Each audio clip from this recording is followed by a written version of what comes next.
새로운 분야에서 성공을 하거나 출세를 하려면 롤 모델이 있느냐 없느냐에 또 큰 차이가 있습니다. 한국이 세계에서 최고인 분야 중에 하나가 그 여자 골프입니다. 이 한국 여자 선수가 세계 골프 대회에서 첫 발을 내딛게 된 계기가 1998년 IMF 때 박세리 선수가 미국 LPGA에서 우승을 하면서부터입니다.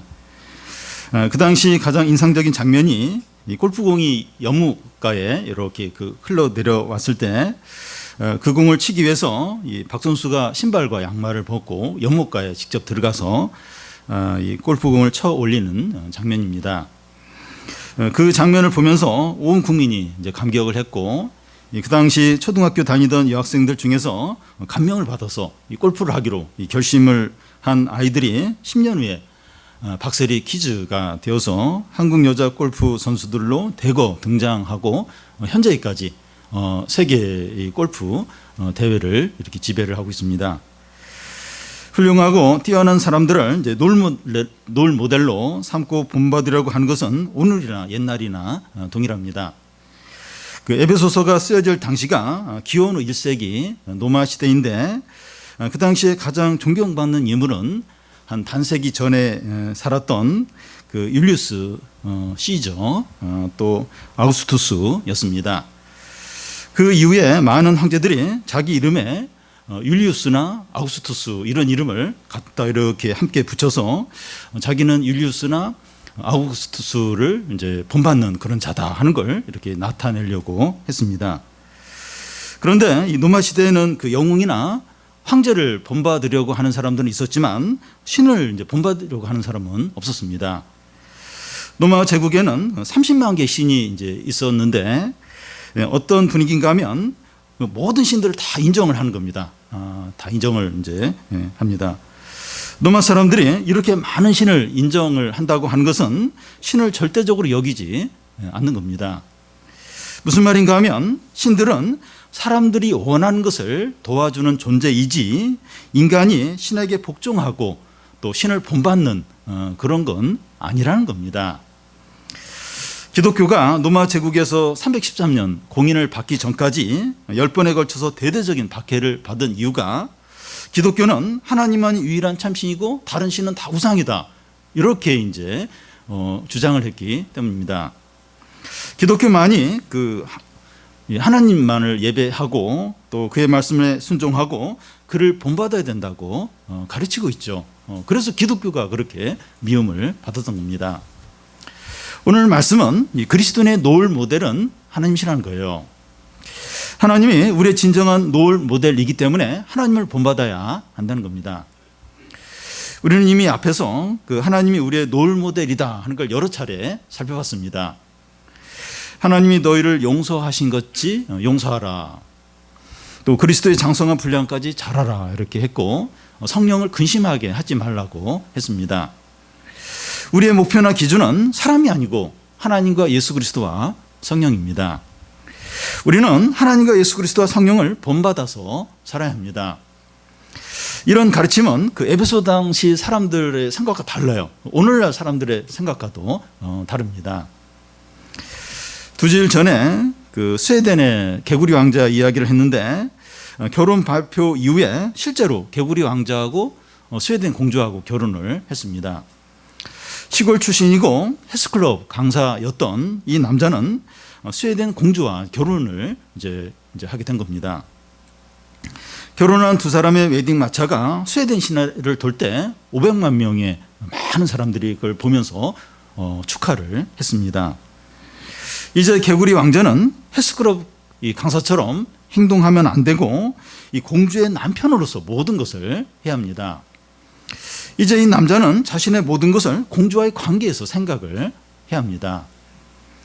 이와 같이 우리는 그리스도 안에서 새로운 신분을 갖게 되었기 때문에 하나님과의 관계에서 모든 것을 생각을 해야 합니다.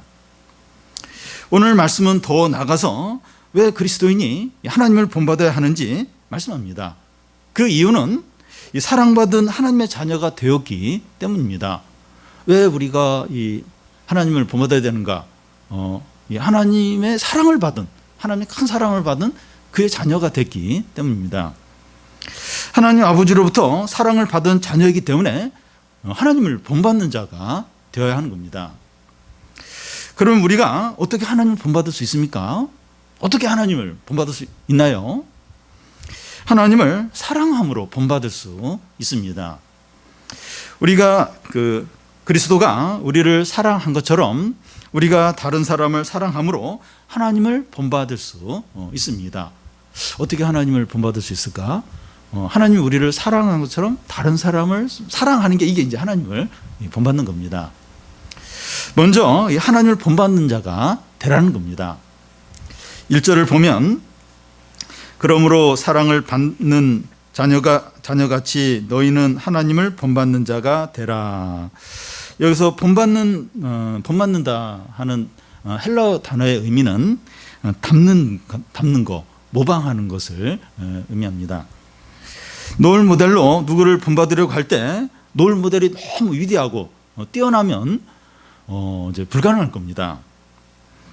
어떤 청소년이 동네 축구 클럽에 이제 가입을 이제 해서 운동을 시작하면서 손흥민 선수 같이 되겠다 이렇게 하거나 주식을 막 시작하면서 투자의 귀재인 워런 버핏을 뛰어넘겠다 하거나 또 벤처기업을 시작하면서 페이스북의 저커버그를 앞서겠다 이렇게 하면 그런 어떤 목표가 불가능할 가능성이 훨씬 많습니다. 그래서 이런 사람을 롤 모델로 삼을 때 그들의 훌륭한 점 중에서 한두 가지를 이렇게 배우려고 해야지 모든 것을 그대로 다 따라서 하려고 하면 이제 실패를 이제 할 가능성이 이제 훨씬 많습니다. 그런데 그리스도인에게 하나님 바로 그런 존재일 수 있습니다. 사람을 롤 모델로 삼는 것도 어려운데 어떻게 하나님을 롤 모델로 삼을 수 있느냐 하는 거죠. 하나님은 어떤 분입니까? 전능하신 분입니다. 이 세상 만물을 말씀으로 다 창조하시고 다스리고 계십니다. 하나님께 불가능한 일은 아무것도 없습니다. 그리고 하나님은 전지하신 분입니다. 하나님은 모든 것을 다 하십니다. 세상에서 일어나는 일 중에 하나님 모르는 일은 하나도 없습니다. 하나님은 모든 사람의 마음을 다시고 이 세상의 미래 모든 것도 미래까지도 다 아십니다. 또한 하나님은 영원하십니다. 하나님은 온 세상 만물과 사람이 존재하기 전부터 계셨고 또 세상 만물이 다 사라져도 하나님은 영원하십니다. 우리는 하나님의 이런 면들을 닮을 수가 없어요. 뭐 전지하심, 전능하심, 영원하심 이런 건 우리가 이렇게 닮을 수가 없습니다. 하나님은 우리에게 이런 면을 본받으라고 하지 않습니다. 그런데 이 하나님에게는 우리가 닮을 수 있는 부분이 있습니다. 하나님의 사랑과 거룩과 인자와 오래 참음과 긍휼과 선하심 같은 겁니다. 우리는 하나님의 이런 성품을 본받아야 합니다. 하나님은 내가 거룩하니 너희도 거룩하라 하셨습니다. 하나님의 거룩함을 닮으라는 거예요. 데살로니가 전서에 보면 하나님이 우리를 부르심은 부정하게 하심이 아니요 거룩하기 위해서라고 했습니다. 하나님의 거룩함을 배우라는 겁니다. 그리고 하나님은 사랑이세요. 요한복음에 보면 내가 새 계명을 주노니 내가 너희를 사랑한 것 같이 너희도 서로 사랑하라고 하십니다. 예수님이 우리를 사랑하신 것처럼 우리도 서로 사랑하라는 거예요. 하나님의 사랑을 본받으라는 겁니다. 또 하나님은 용서의 하나님이십니다. 하나님이 너희를 용서하신 것 같이 너희도 서로 용서하라고 하십니다. 우리는 예수님의 비유에 나오는 것처럼 1만 달란트의 엄청난 빚을 탕감받은 자입니다. 그렇다면 우리도 하나님같이 다른 사람의 죄를 용서하라는 겁니다. 제자들이 예수님께 우리가 몇 번이나 다른 사람을 용서하면 됩니까? 이렇게 묻자 70번씩 7번이라도 용서를 하라고 하셨습니다. 하나님의 용서하심을 본받으라는 거예요.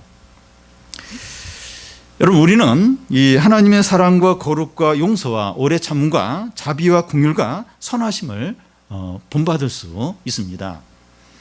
우리의 롤모델은 하나님이세요. 하나님입니다. 우리 스스로의 능력과 성품으로는 불가능하지만 우리 안에 계신 성령님의 도움으로 가능합니다. 우리의 성품, 우리의 능력 안 돼요. 안 됩니다. 근데 이 성령의 도우심으로 가능합니다. 성령의 열매가 사랑과 온유와 절제와 자비와 오래 참음과 화평과 충성입니다. 우리 안에 계신 성령께서 하나님을 본받도록 적극적으로 도와주십니다. 세상에서는 그 놀모델이 너무 뛰어나면 이제 닮는 것이 불가능하지만 우리는 성령의 도움으로 하나님을 닮는 것이 가능합니다. 우리가 성령의 도움을 구하며 하나님을 닮으려고 하지 않는 게 문제입니다. 아예 그럴 생각이 없는 거예요. 노력을 안 하는 게 그게 문제입니다. 기도하지 않고 애쓰지 않는 거예요. 애쓰지 않기 때문에 이 하나님 우리가 잘 본받지 못하는 겁니다. 근데 이제는 성령을 의지해서 기도하면서 노력을 하라는 거예요. 노력을. 이 하나님을 본받으려고 애를 쓰라는 겁니다. 그럼 됩니다. 우리의 성품과 능력으로는 안 되지만 성령이 도와주세요. 성령이. 그래서 하나님을 본받는 게 가능해집니다. 여러분, 이 하나님이 우리를 부르신 목적은 우리를 단지 죄에서 구원해서 천국에 들어가도록 하는 것이 아닙니다. 하나님을 본받도록 하기 위해서 부르셨습니다. 이 자녀가 훌륭한 부모를 닮으려고 하는 것은 당연합니다. 자녀가 자기 아빠나 엄마 같은 사람이 되겠다 이런 말을 할 때 모두가 좋게 여겨요. 다 이렇게 그걸 참 이렇게 칭찬을 하면서 좀 좋아합니다. 이와 같이 하나님의 자녀가 하나님 아버지를 닮으려고 한다는 건 이게 좋은 거예요. 그리고 당연합니다. 여러분, 우리의 삶의 진정한 목표가 그 하나님을 닮는 것이 돼야 됩니다. 이거보다 더 참되고 가치 있고 위대한 것은 없습니다.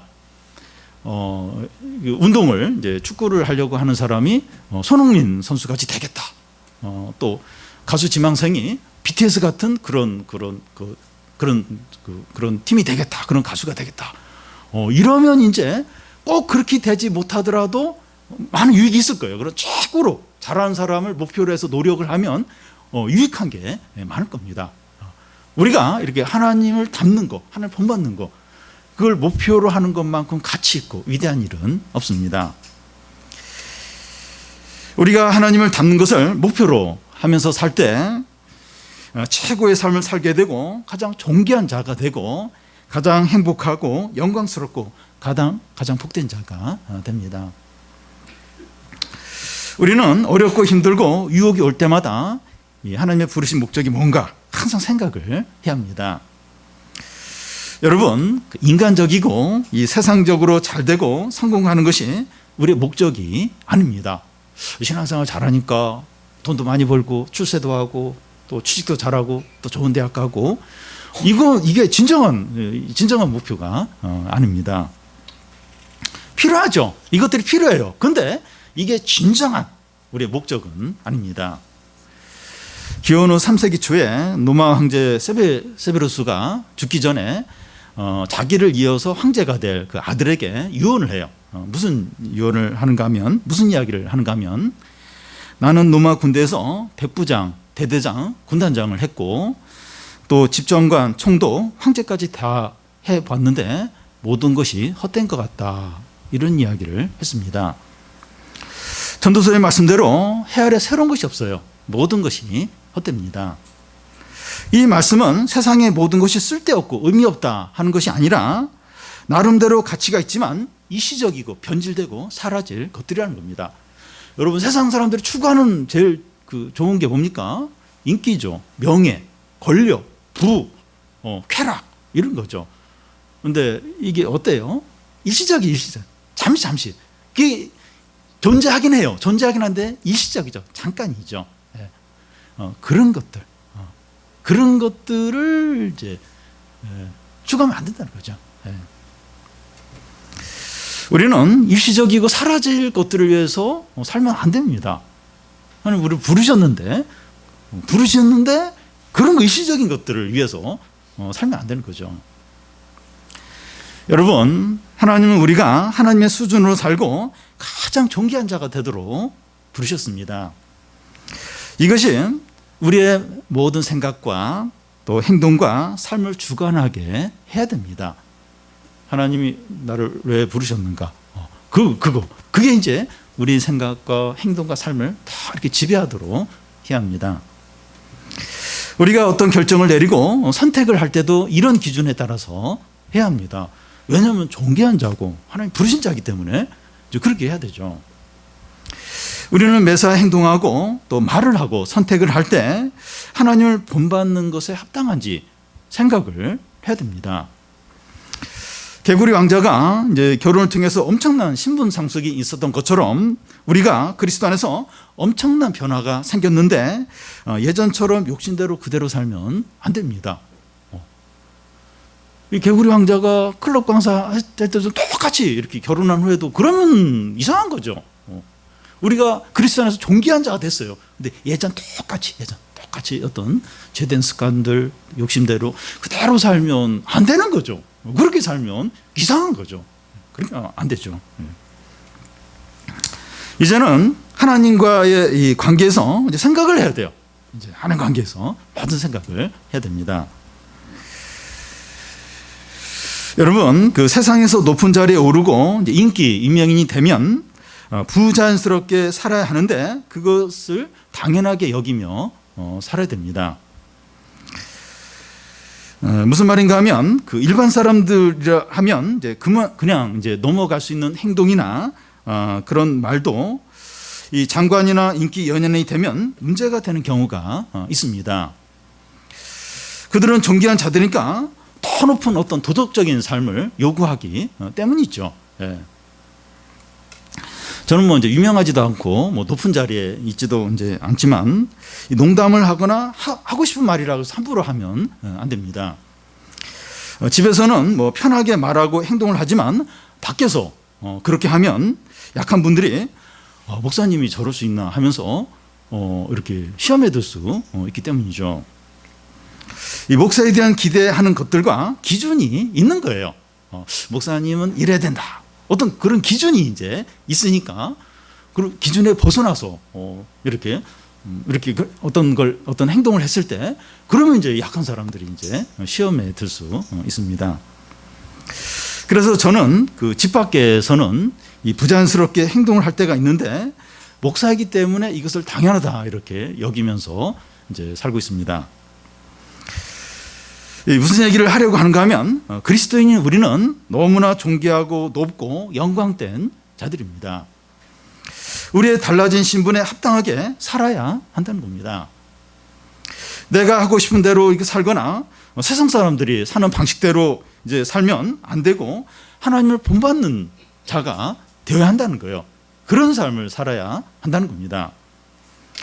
때로는 그런 삶이 부자연스럽고 불편하더라도 존귀한 신분에 맞게 기쁨으로 살아야 됩니다. 여기서 그렇게 사는 삶이 부자연스럽다는 얘기는 우리가 위선적으로 이렇게 사는 것을 말하는 것이 아니라 우리 본성에 안 맞아요. 우리 막 욕심대로 막 이렇게 그게 우리에게 맞는데 우리가 그리스도 안에서 존귀한 자가 되었기 때문에 그렇게 안 살고 하나님을 본받아서 살아야 한다는 이게 어떻게 보면 우리 본성이 안 맞아요. 이게 부자연스러워요. 그런데 부자연스럽지만 내가 존귀한 자가 되었기 때문에 그걸 기뻐하면서 이렇게 당연히 여기면서 살아야 한다는 겁니다. 다음은 이제 사랑을 입은 자녀입니다. 아프리카에서 침팬지를 연구하고 보호하는 어떤 사람의 활동을 TV에서 본 적이 있습니다. 그가 주로 하는 일은 그 밀렵군이 이제 이 침팬지들을 불법으로 죽이는 것을 막고 그 어미가 밀렵군들에게 죽임을 당한 새끼를 이렇게 보호하는 거예요. 이렇게 잘 크도록 돕는 일을 이제 하는 겁니다. 그가 이제 한 말 중에서 인상적인 게 이제 있는데 생후 1년이 안 된 침팬지 새끼를 돌보는데 우유를 잘 주는 것만으로는 안 된다는 겁니다. 엄마가 자기 새끼를 돌보듯이 사랑으로 돌보지 않으면 우유를 아무리 제때 많이 먹여도 결국 그 새끼는 죽는다는 겁니다. 이 동물이다 할지라도 사랑을 먹으며 산다는 거예요. 우유 가지고 못 산다는 거예요. 사랑을 먹여야 이 동물도 산다는 겁니다. 하물며 사람은 더더욱 그러합니다. 어떤 아이가 자라면서 부모로부터 천상적인 용납과 사랑을 받지 못하고 자라면 학교 생활이나 직장 생활할 때 사람과의 관계가 원만하지 못하고 또 결혼을 해서 부부관계나 자녀와의 관계에서도 어려움이 있게 됩니다. 자신이 사랑과 용납을 받지 못했기 때문에 다른 사람을 용납하는 게 이게 잘 안 되는 겁니다. 이게 이렇게 힘든 겁니다. 저도 자라면서 아버지가 무서웠어요. 많이 무서워가지고 아버지의 관계가 어색했는데 제가 결혼해서 자녀의 관계도 이렇게 힘들더라고요. 어떻게 해야 될지 막 좀 그런 어려움을 느꼈습니다. 그런데 이제 이런 사람들이 예수를 믿고 공동체 안에서 전적으로 용납을 받고 인정을 받아서 회복이 되면 이 다른 사람들과 원만한 관계에 지내는 것을 볼 수 있습니다. 공동체 안에서 사랑을 이제 받으니까 상처 아픔이 치료가 되었기 때문이죠. 공동체 안에서 서로 사랑하고 격려하고 지지하는 것이 얼마나 사람을 놀랍게 변화시키고 회복시키는지 모릅니다. 공동체 안에서 이렇게 지지해주고 용납해주고 막 사랑을 해주고 사람이 변해요. 상처가 많은 사람인데 열등감이 많은 사람인데 바뀝니다. 그래서 막 이렇게 더 나서서 다른 사람을 사랑하기도 하고 또 어떤 리더십을 발휘하기도 하고 그런 일들을 많이 볼 수 있습니다.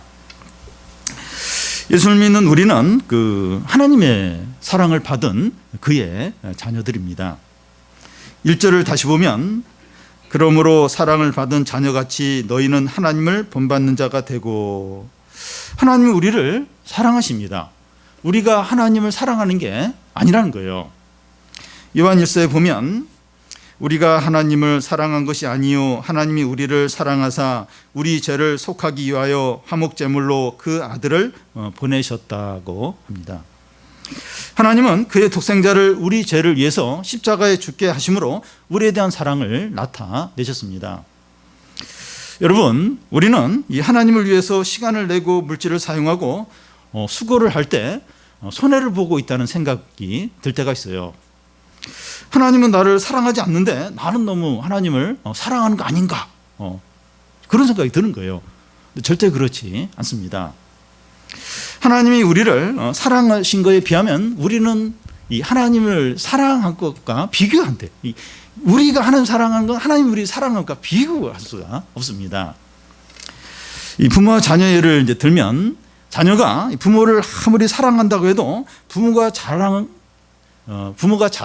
자녀를 사랑하는 것과는 비교가 안 돼요. 이 자녀를 군대 보내고 부모가 자녀에 대해서 걱정하는 게 100이라면 자녀가 또 이제 부모를 생각하는 것은 1이 되지 않을까 생각됩니다. 이번 7월부터 군인들의 자유 시간에 핸드폰을 이제 이렇게 사용하는 걸 공식적으로 이제 허용을 하게 되었습니다. 핸드폰이 있으니까 이제 부모에게 자주 전화하겠지. 전화를 더 하지 않습니다. 전화가 올 때가 있는데 돈 보내달라고 할 때나 필요한 거 있을 때 그때 이제 전화를 합니다. 저희 아들이 그렇다는 게 아니라 대체로 이제 그렇다는 거예요. 그래서 핸드폰을 다 압수해야 되지 않나 생각이 듭니다. 그런데 하나님이 우리를 어떻게 사랑하십니까? 복음서에 보면 우리의 머리털까지 다 세신 바가 되었다고 합니다. 우리의 모든 사정과 어려움과 고민을 다 아세요. 하나님은 지금 이 순간에도 우리의 사정을 다 아십니다. 우리의 지금 집에 있는 돈, 또 은행에 얼마의 잔고가 있고, 또 일주일에 한 달 후에 얼마가 필요하고, 이거 하나님이 다 아십니다. 마지막까지 우리와 함께 하면서 보호하시고 인도하시고 책임져 주십니다. 여러분, 우리는 더 이상 고아나 버림받은 자가 아니라 엄청난 사랑을 받은 자녀라는 것을 기억을 해야 합니다. 사랑이 받은 육신의 부모보다 비교할 수 없이 좋은 하나님 아버지가 계십니다. 우리에게 사랑과 인자와 자비가 넘치는 하나님 아버지가 계시다. 이걸 항상 기억을 해야 돼요. 사랑과 인자가 넘치는 하나님 아버지가 계시다. 나는 고아가 아니다. 나는 혼자가 아니다. 이걸 항상 기억을 해야 합니다. 아버지가 너무 훌륭하고 좋을 때 자녀는 그 아버지를 본받으려고 합니다. 미국 백악관 장애인위원회 그 책임자로 근무한 한국인 시각장애자가 있었어요. 이분에게 두 아들이 있었는데 한 아들은 어렸을 때 아버지가 이제 시각장애인 것을 알고 아빠의 눈을 고치겠다고 의사가 되기로 결심을 하고 지금은 안과 의사로 미국 워싱턴시에서 그 안과협회 회장을 맡고 있습니다. 그의 두 아들은 자라면서 아버지가 이제 시각장애이지만 부끄러워하거나 불평하지 않고 아버지를 너무 존경하면서 닮아가려고 했습니다. 아버지가 항상 다른 사람에게 봉사라고 강조를 했는데 그 아들들도 남을 돕는 것을 기쁨으로 여기면서 살아가고 있습니다. 그 자녀들이 아버지를 본받게 된 이유는 아버지로부터 사랑을 받았기 때문입니다. 우리가 하나님을 이제 본받는 이유가 무엇인가 하면 사랑받는 하나님의 자녀이기 때문입니다. 여러분, 우리가 하나님을 본받는 이유는 억지로나 법이기 때문이 아닙니다. 하나님이 우리를 사랑하시기 때문이죠. 이게 법이기 때문에, 그래서 막 본받는 게 아니라 하나님 우리를 사랑하시기 때문입니다. 부모가 자녀를 사랑하듯이 하나님 아버지가 우리를 아낌없이 사랑하기 때문입니다. 그리스도인만이 하나님께서 우리를 사랑하신다, 자기를 사랑하신다, 이런 걸 알아요. 그래서 우리는 이제 하나님을 사랑하는 겁니다. 여러분, 우리는 그 하나님 아버지를 사랑하기 때문에 하나님을 본받는 겁니다. 하나님을 본받아 사는 것이 좋아서 그렇게 하는 거예요. 좋아서 그렇게 하는 겁니다. 말씀대로 살고 성령 인도대로 사는 게 기쁨입니다. 욕심으로 죄지으며 사는 것보다 하나님 뜻대로 사는 게 더 좋은 거예요. 우리가 뭐 그렇게 못할 때도 있는데 이렇게 뜻대로 살 때, 이렇게 죄를 버릴 때 기뻐요. 기쁩니다. 신앙생활을 자발적으로 기쁨으로 해요. 뭐 그렇게 못할 때도 있는데 신앙생활이 기쁩니다. 기뻐서 이제 신앙생활 합니다. 하나님 아버지로부터 이 사랑을 받은 자녀는 이렇다는 거예요. 이렇다는 겁니다. 시키지 않아도 하나님을 본받아서 살려고 해요. 하나님의 사랑을 받은 자녀는 이렇게 시키지 않아도 이렇게 하나님을 본받아 살려고 합니다.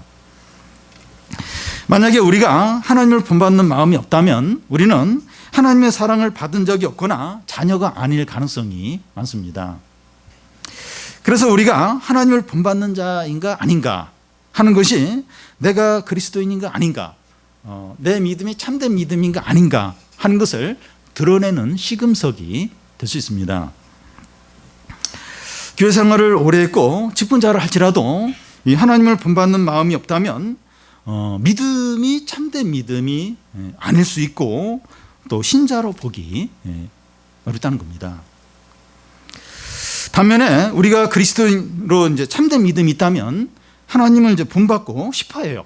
내가 이제 신자라면, 내가 내 안에 참된 믿음이 있다면 하나님을 본받고 싶어해요.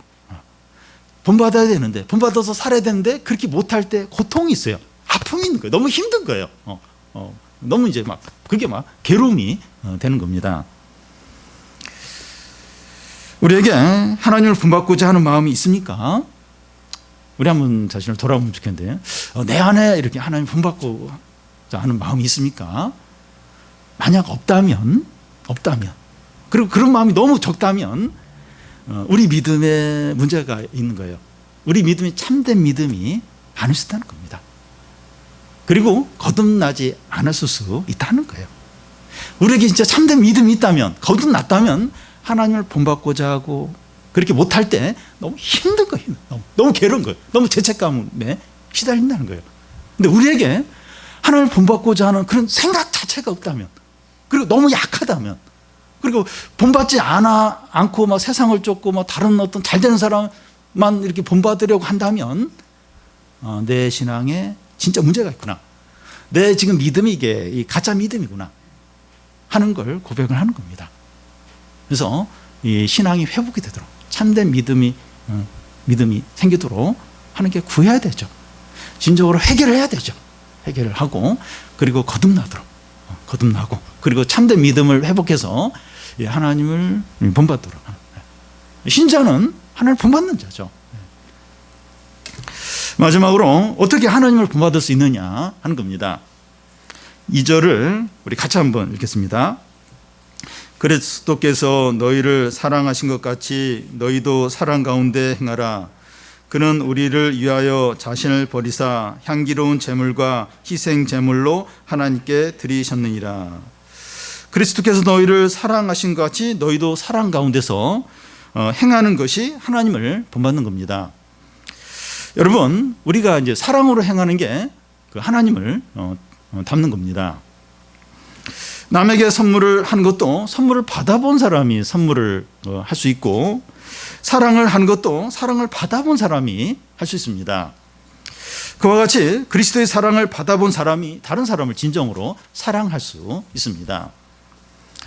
소외된 이웃이나 다문화 가정이나 덕고 노인이나 이 장애인들을 헌신적으로 섬기는 분들이 있습니다. 노블레스 오블리주라고 사회 지도층에 있거나 부자들이 사회적인 책임을 다하는 것을 이제 말하는데요. 우리 사회에 이제 부유한 자들이나 또 그런 분들이 이제 재산을 기부하고 또 이게 자기의 재능을 기부하는 것들을 종종 이제 보게 됩니다. 이런 사람들이 이웃을 사랑하는 것과 그리스도인들이 사랑하는 게 어떤 차이가 있을까요? 세상 사람들이 이웃을 사랑하는 것은 양심이나 선한 본성으로 이제 하는 것인데 나름대로 소중해요. 가치가 있습니다. 그런데 본성적으로 다른 사람을 사랑하는 것은 그리스도의 사랑과 본질적으로 다릅니다. 그러니까 귀해요. 귀하고 가치가 있고 필요한 것이지만 그리스도의 사랑과 본질적으로 다릅니다. 그리스도의 사랑은 어떤 거죠? 2절 중간을 보면 우리를 위하여 자기를 버리사 향기로운 제물과 희생 제물로 자기 하나님께 드리는 사랑입니다. 하나님의 아들이 우리를 위해서 자기를 버리는 사랑이에요. 하나님의 아들이 자기를 버리는 사랑입니다. 예수님은 우리를 위해서 십자가를 지는데 자원하셨습니다. 우발적인 사고나 어쩔 수 없는 상황에서 죽임을 당한 것이 절대 아닙니다. 예수님은 십자가에 올라가면 자기가 대제사장과 서기관들에게 붙잡히고 죽임을 당할 것을 다 아셨어요. 그러면 피해야 되는데 안 피하셨습니다. 군인이 붙잡으러 왔을 때 12천사의 군단을 불러서 얼마든지 물리칠 수 있었지만 그렇게 하지 않으시고 붙잡히셨습니다. 예수 그리스도는 우리를 위하여 모든 것을 버리셨습니다. 예수께서 십자가에 달리시는 광경을 보면 몸에 걸친 마지막 옷까지 벗겨지고 마지막 남은 명예까지도 짓밟히고 하나님 아버지의 사랑까지도 완전히 거두어졌습니다. 예수 그리스도는 자신의 모든 것을 우리 위해서 다 버리셨습니다. 예수 그리스도는 우리를 위해서 자신의 모든 것을 버리시면서 사랑하셨습니다.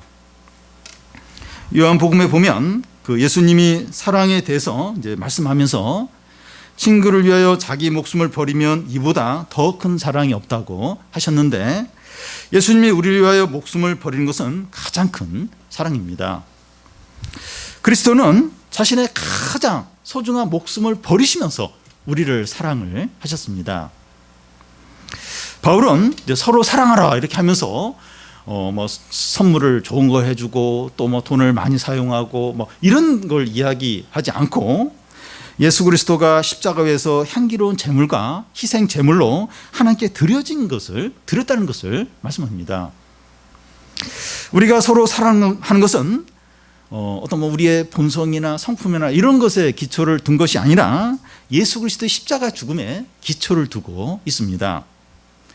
그리스도의 사랑은 십자가 분리를 하면 안 됩니다.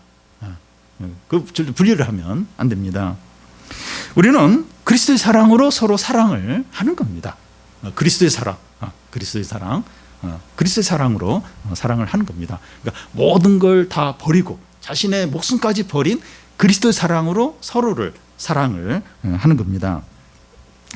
우리가 가까운 가족부터 시작해서 모든 사람을 그리스도의 사랑으로 대해야 되죠. 대해야 됩니다. 그런데 우리가 이 다른 사람을 사랑하는 것이 당연한 것 같은데 얼마나 어려운지 모릅니다. 우리 안에 이기심과 자기 중심성과 욕심이 있어서 이제 그렇습니다. 그러니까 참 이렇게 남들이 보면 사소한 것 같은데 그걸로 이제 마음이 상하면서 그렇게 막 밉고 그리고 싫고 막 질투심이 생기고 그런 경우가 얼마나 많은지 몰라요. 당연히 이제 사랑해야 되는데 그게 안 되는 거예요. 우리 자체가 이기적이에요. 자기 중심적이고 욕심이 있으니까 이 사랑하는 게 얼마나 어려운지 모릅니다. 부부관계나 가족이나 친구나 이웃관계에서 이 사랑하는 것이 더 어려운 것 같아요. 이 가까운 사람. 사랑하는 게 더 이제 어렵습니다. 서로에 대한 기대가 있는데 채워지지 않으니까 화가 나는 거예요. 그러니까 가족이니까, 부부니까, 자식 관계니까, 또 친구니까 어떤 기대하는 게 기대요. 근데 채워질 때보다 안 채워질 때가 더 많아요. 그러니까 화가 나는 거예요. 미운 겁니다. 우리는 항상 자기 입장에서 남을 이제 사랑하려고 하니까 사랑하기가 힘든 거예요. 그러니까 평상시에 자연스러운 게 내 입장에서 이제 이렇게 사랑을 할까 말까. 그러니까 사랑하기가 어려운 거예요. 이게 미워하고 싫어하고 거부하고 마음을 닫고 이러기가 훨씬 더 쉬운 거예요. 항상 자기 입장에서 이제 사랑을 하려고 하기 때문이죠. 우리는 아무래도 이 남을 이제 사랑하는 것이 불가능하니까 예수 그리스도께서 자신의 모든 것, 그 자신의 목숨까지 버리면서 우리를 전적으로 사랑을 하신 겁니다. 우리는 안 돼요. 우리는 남을 사랑하는 게 안 돼요. 그러니까 이 하나님의 아들이 예수님이 자신의 모든 것 다 버리고 자신의 목숨까지 다 버리면서 우리를 사랑하셨어요. 사랑을 완전히 전적으로 하셨습니다.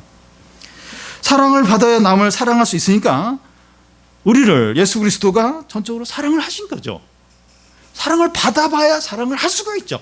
사랑을. 그러니까 예수님 우리를 전적으로 사랑을 하신 겁니다.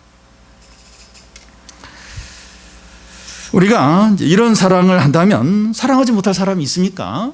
우리가 그리스도의 사랑으로 모든 걸 다 버리면서 자기 목숨까지 버리면서 이런 사랑을 한다면 이렇게 사랑하지 못할 사람이 있을까요?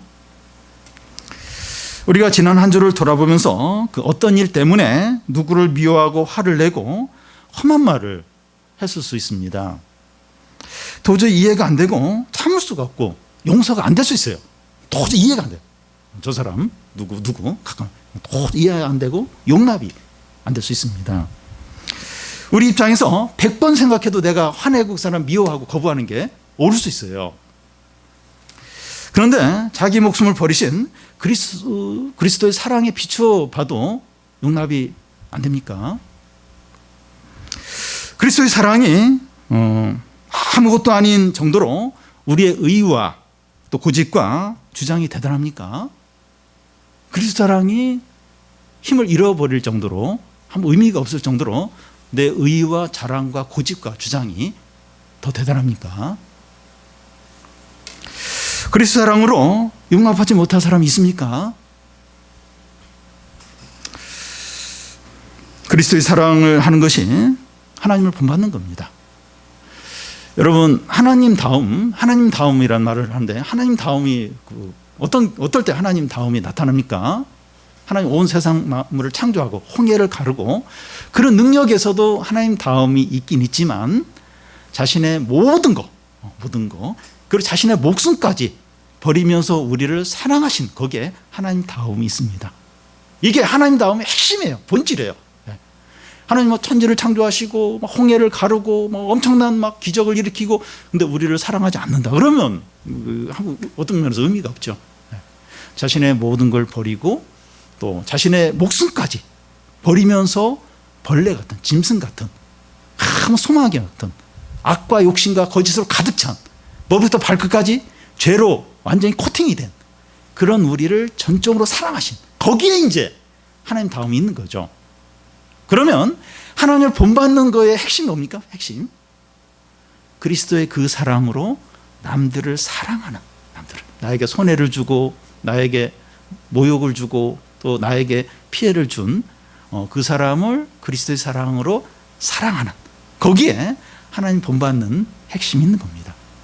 우리가 다른 거 못하더라도 이걸 한다면 그리스도의 사랑으로 이렇게 싫고 밉고 막 질투가 생기고 막 짜증이 나는 그 사람을 여기다 용납하고 이렇게 받아주고 인내하고 그걸 한다면 다른 거 부족해도 온전히 주님을 본받는 것이 된다는 겁니다. 우리가 하나님으로부터 얼마나 많은 죄를 용서받았고 말할 수 없이 큰 사랑을 받은 자녀임을 깨닫고 하나님을 본받으시기 바랍니다. 하나님을 본받아서 그리스도 사랑으로 원수까지도 손해를 주고 나에게 참 나를 모욕하고 나의 고통을 준 그 사람까지 사랑하는, 용납하는 그런 성도들이 다 되시기를 바랍니다.